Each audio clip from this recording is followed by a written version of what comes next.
आपने तो देखा होगा कि आज मध्य प्रदेश में कैसी सरकार चल रही है।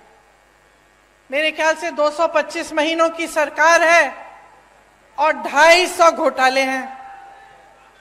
18 साल से सरकार चल रही है, 22,000 घोषणाएं की हैं। मंडला जबलपुर की जो सड़क है 10 साल से बन रही है, 10 साल से। पहले 4 लेन की बन रही थी, अब 2 लेन की बन रही है, लेकिन 10 सालों में बना नहीं पाए। वही मैं कह रही हूं, ढंग से नहीं बनी है। आप आ जाइए ना मंच पे।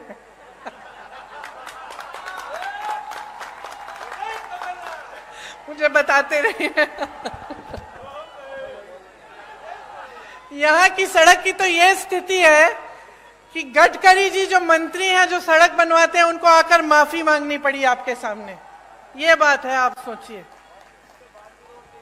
इतने सारे घोटाले, बच्चों के पोषण में घोटाला, मिड डे मील में घोटाला, सर्व शिक्षा अभियान में घोटाला, स्कॉलरशिप में घोटाला, भर्ती परीक्षाओं में घोटाला। तो बच्चों का भविष्य क्या है? आप बताइए बहन, आप ऐसे कर रही हैं, क्या भविष्य है? आप अपनी बच्चों के लिए मेहनत करती हैं कि नहीं? मेहनत करती हैं, मेहनत से उनका पालन पोषण करती हैं। तमाम दुनिया भर की समस्याएं होती है, लेकिन माँ बाप क्या चाहते हैं कि बच्चों की परवरिश ठीक ढंग से हो, बच्चे आगे बढ़े। लेकिन आपको अंधकार ही अंधकार दिख रहा है। जब आपके स्कूल में पोषण पर घोटाला हो रहा है, जब स्कॉलरशिप पे घोटाला है, जब भर्ती की परीक्षाओं में घोटाला है, तो बेचारा नौजवान करे क्या? स्कूल करता है, पढ़ाई करता है, अच्छे अच्छे अंक भी लाता है, आगे जाकर फीस भरता है, ट्यूशन करेगा, भर्ती परीक्षा के लिए तैयारी करेगा बेचारा। माँ बाप कभी कभी घर से बाहर भी भेज देते हैं, दूर कहीं पे ट्यूशन सेंटर में, किसी शहर के अंदर की, जा बेटा पढ़ ले, अच्छा भविष्य बनेगा। और फिर क्या होता है? उसमें घोटाला हो जाता है, हर स्तर पर घोटाला।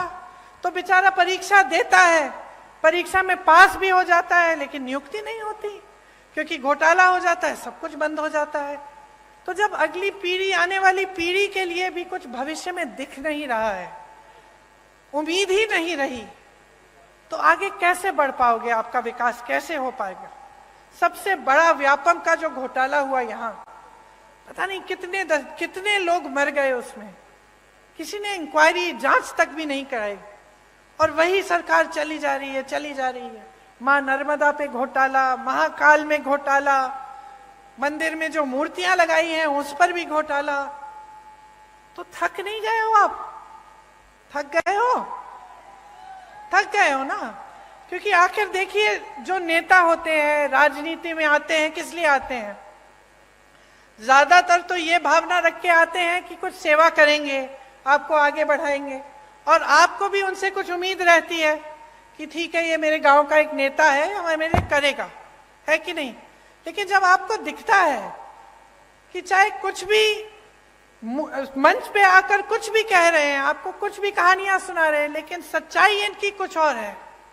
जब आपको दिख रहा है कि सालों से, 10 सालों से आपकी सड़क नहीं बन पा रही है, जब आपको दिख रहा है कि यहाँ नर्मदा मैया में घोटाला हो रहा है, आपके बच्चे आगे बढ़ नहीं पा रहे हैं, यहाँ से पलायन करके चले जा रहे हैं बड़े बड़े शहरों में भटकते हुए नौकरी ढूंढने के लिए, तो क्या आप नहीं सोचते कि बहुत हो गया है, कि अब सरकार बदलने का समय आ गया है? जिन्होंने भ्रष्टाचार किया है उनको सबक सिखाने का समय आ गया है, और एक ऐसी सरकार लाने का समय आ गया है जो आपके लिए काम करे।